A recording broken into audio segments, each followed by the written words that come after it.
Generating leads. We know that as real estate agents, we always have to be generating leads and talking to people. If we're not doing that, people are not magically going to come up to us and let us know that they want to either buy, sell, or invest. So, in the next couple minutes, I'm going to share with you different sources that you can go after to prospect and generate leads. So, first, let's begin with expireds. Expireds are people that came off the market unsold for one reason or another, and they still need to sell. Now, before I continue, I do want to let you know that it is very important, and I highly recommend for you to subscribe to a service that provides you most of the data that I'm going to be sharing with you in terms of generating leads. The one that I highly recommend is Vulcan 7, and if you reach out to them and let them know that I sent you, they are always running different promotions. Then we have the for sale by owners. For sale by owners are homeowners that are trying to sell properties on their own. In the beginning, or many times, they do not see the value of an agent. However, they are missing out on a lot of opportunities for buyers, offers, exposure. So, as a real estate agent, we actually do bring a lot of value to them. And this is another great source for listings. For rent by owners, these are owners of properties that are trying to rent the properties themselves. Now, the reason that you might want to prospect them is because many times they are investors. So if they have that property that they're trying to rent out, they possibly have other properties that are currently occupied, or maybe they might even be interested in selling. Now, a lot of the sources that I am going to mention are focused on reaching out to homeowners to possibly get listings. Further down in a couple minutes, I will share with you how you can generate buyer leads.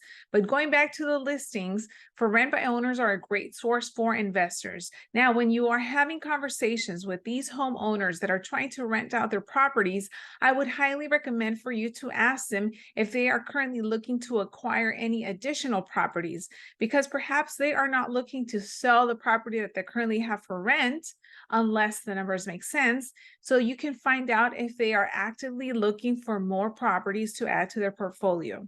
Next, we have absentee owners.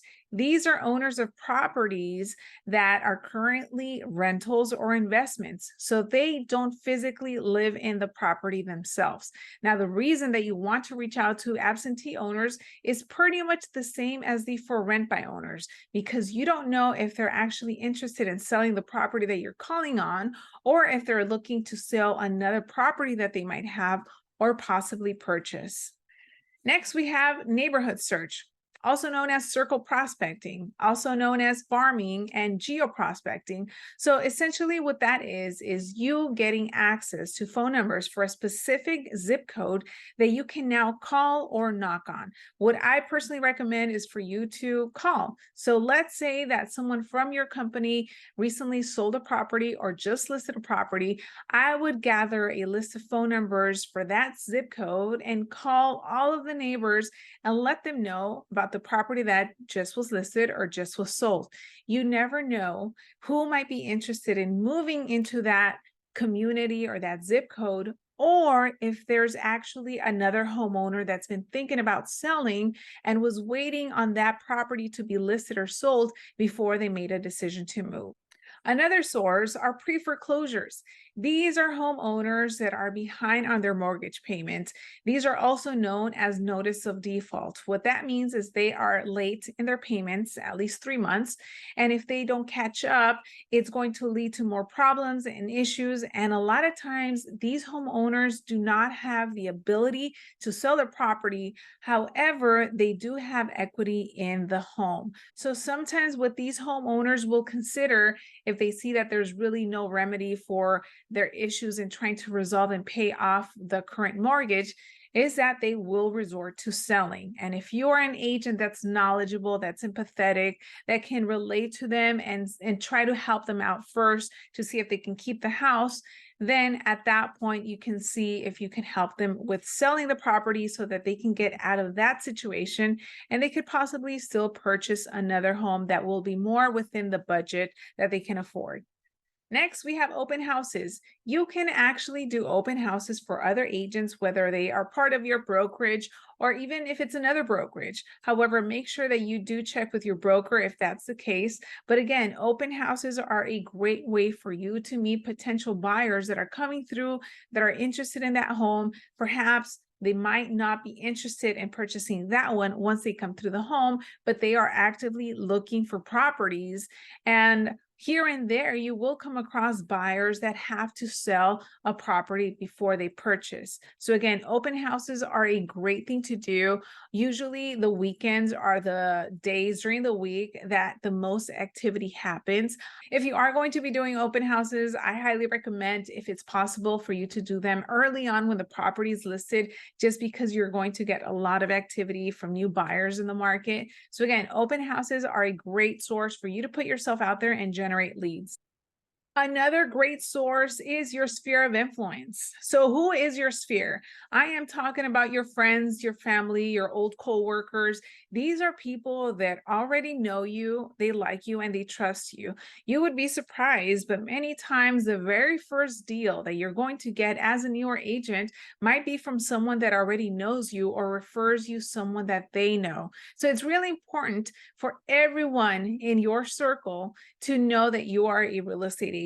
It's also really important for you to stay top of mind, whether it's through emails, through text messages, or through calls. And this is something that you can do monthly, reaching out to them so that they remember that you are an agent, but not just any agent. You are now their agent. And should they ever hear of anyone that's interested in doing anything real estate related, you need to be the go-to person. And lastly, for this section, I want to talk about door knocking. Door knocking is something that I did my entire first year of real estate, and I can tell you it absolutely works, and it helped me in so many different ways. So when we're talking door knocking, I'm sure that you're probably thinking that it's scary and intimidating, and people are going to slam the door in your face. And let me tell you, that does not happen. If it did happen in my entire career when I did door knocking, it maybe happened once or twice. So that's actually not pretty bad. And on the contrary, I met so many amazing people. I made so many connections, relationships. I got so many phone numbers, and I was able to get transactions. So how do you pick a place to door knock? The same way that I mentioned earlier, the neighborhood search that you can call, you can do the same and door knock those places. So if there was a property that just listed or just sold, go and door knock around that area. Door knock to the left, to the right, and to the front. And what you want to do is that you want to provide information. You want to let the homeowners know about the property that just listed. So how many bedrooms, bathrooms, the price. And you want to ask them if they possibly know of anyone that's looking to move into their neighborhood. Make sure that as you are prospecting any of these leads that I'm mentioning, that you have some type of script that you can follow.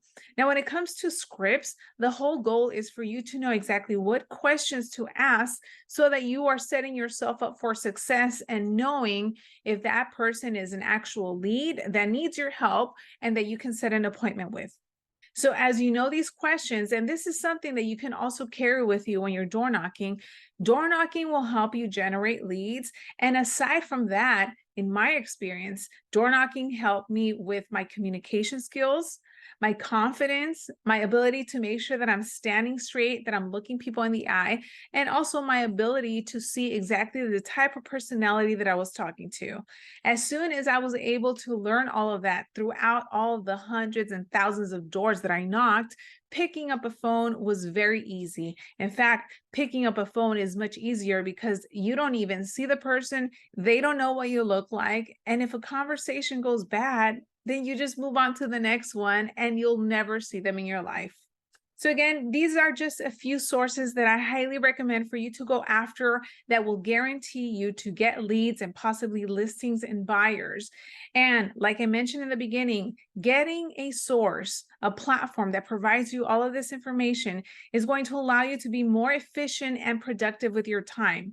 Vulcan 7 is a platform that I highly recommend. They provide expireds for sale by owners, for rent by owners, neighborhood search, and so much more. And along with that, it comes with a one-line dialer. So essentially, you don't even have to be dialing one number at a time. They also provide mobile callback, and you also have the ability to select a different phone number so that if someone does call you back, they're not calling back your personal number. For more information about Vulcan 7, make sure to go to vulcan7.com/Loida. They always have awesome, great promotions going on. And with that being said, make sure that you just get out there, start generating leads, start prospecting. There are so many different sources. You just have to go out there and get to work.